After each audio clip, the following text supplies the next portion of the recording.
Good morning students, welcome to your BEd online class, BEd first year online class. इसमें आज हम विज्ञान के महत्व को पढ़ेंगे, इम्पोर्टेंस ऑफ साइंस पढ़ेंगे। जैसा कि पिछली कक्षा में हम लोगों ने पढ़ा था, नेचर ऑफ साइंस पढ़ा था, उसी क्रम में आज हम लोग पढ़ेंगे इम्पोर्टेंस ऑफ साइंस। आधुनिक युग में विज्ञान के महत्व का ज्ञान प्राय सभी व्यक्ति समझते हैं तथा पाठ्यक्रम में इस विषय को रखने का विशेष महत्व माना गया है। वे देश जिन्होंने विज्ञान के महत्व को नहीं अनुभव किया, सामान्य प्रगति में पीछे छूट गए हैं तथा उनका अस्तित्व धीरे धीरे समाप्त हो जाया गया है। यदि भारतवर्ष के इतिहास का अवलोकन किया जाए तो यह प्रतीत होता है कि भारतवर्ष में विज्ञान की स्थिति अन्य देशों से अच्छी थी। मुख्य रूप से औषधि, मेडिसिन में, धातु में, मेटलर्जी में, नक्षत्र विज्ञान में, एस्ट्रोनॉमी में तथा गणित में, दैट मीन्स मैथमेटिक्स में, रसायन में भी माना जाता है, केमिस्ट्री इत्यादि में क्षेत्रों में भारत का योगदान सबसे अधिक था। परंतु निकट भू विज्ञान या भूत विज्ञान की स्थिति जो है, विज्ञान की स्थिति इस देश में बिगड़ती जा रही है तथा 12वीं से 15वीं शताब्दी तो ये विज्ञान के निम्न स्तर पर हो गया था। इसका मुख्य कारण विदेशी सरकार, आंतरिक झगड़े तथा यहाँ के लोगों की अरुचि। हमारी शिक्षा प्रणाली अपनी न होकर विदेशी लोगों के विचारों पर आधारित रही और धीरे धीरे हम अपने ज्ञान को भूलते चले गए। परंतु भारतवर्ष के लोग स्वतंत्रता प्राप्ति के पश्चात पुनः विज्ञान के महत्व को समझने लगे और भिन्न भिन्न मिशनों की सिफारिश के आधार पर विज्ञान शिक्षकों में शोध कार्य की ओर लोगों का ध्यान आकर्षित होने लगा और 1947 के पश्चात विज्ञान की प्रकृति भिन्न भिन्न क्षेत्रों में हुई, जिसका एक उदाहरण परमाणु बनकर निर्माण भी है। इसी को भी हम लोग कई भागों में बांटते हैं। पहले 2 भागों में बांट करते हैं। विज्ञान की शिक्षा समाज के लिए निम्न रूप में सहायक है, जिसमें से पहला जो है पढ़ते हैं। दूसरा, विज्ञान की शिक्षा जो है एकल के रूप में भी सहायक है। किस प्रकार सहायक है उसे भी देखेंगे। आज पहले जो देखेंगे हम विज्ञान की शिक्षा समाज के लिए निम्न रूप में कैसे सहायक है, इसकी बात करते हैं और दूसरी कक्षा में हम लोग एकल के रूप में देखेंगे, उसके बेस में देखेंगे। पहला, व्यक्तियों का वैज्ञानिक दृष्टिकोण, साइंटिफिक आउटलुक ऑफ पीपुल। हमारा वातावरण जो है, इस समय का समाज है, बड़ी तीव्रता से बदलता जा रहा है। यह विचारधारा पुराने रूढ़िवादिता, बीमारी, गरीबी, भूखमरी, युद्ध, रूढ़ी विचारधारा आदि ईश्वरीय देन है। यह धीरे धीरे समाप्त होने चाहिए। इसकी संभावना तभी हो सकती है जबकि व्यक्ति का दृष्टिकोण वैज्ञानिक हो तथा विद्यालयों के पाठ्यक्रम में विज्ञान का समावेश हो।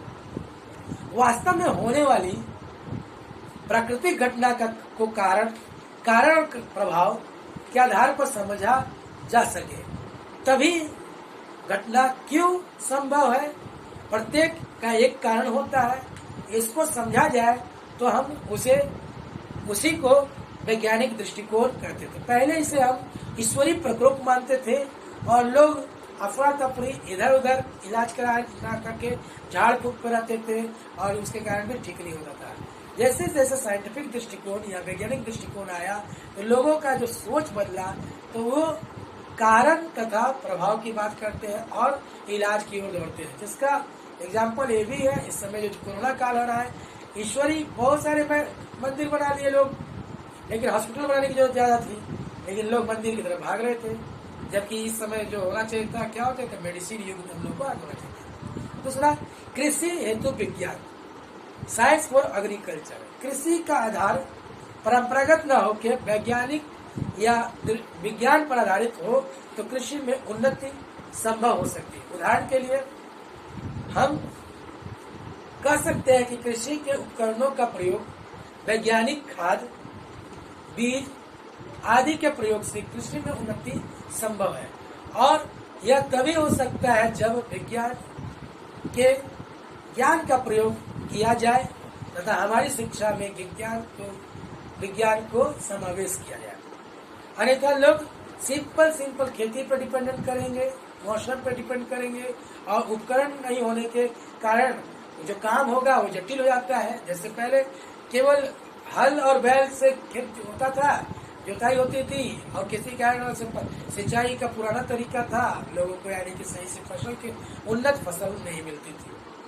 अगला, आर्थिक विकास में विज्ञान, साइंस फॉर इकोनॉमिक डेवलपमेंट। यदि हम अपने देश की आर्थिक स्थिति पर ध्यान दें तो यह अनुभव होता है कि हमारा देश आर्थिक स्थिति में बहुत पिछड़ा है तथा इतनी पंचवर्षीय योजनाओं के बाद भी प्रत्येक व्यक्ति आर्थिक स्थिति में अधिक परिवर्तन नहीं आया है। पर इनकम जो पर कैपिटा इनकम होना चाहिए वो उतना नहीं हुआ। महंगाई बढ़ती गई लेकिन लोगों के पास उतना पैसा विद्यमान नहीं हुआ।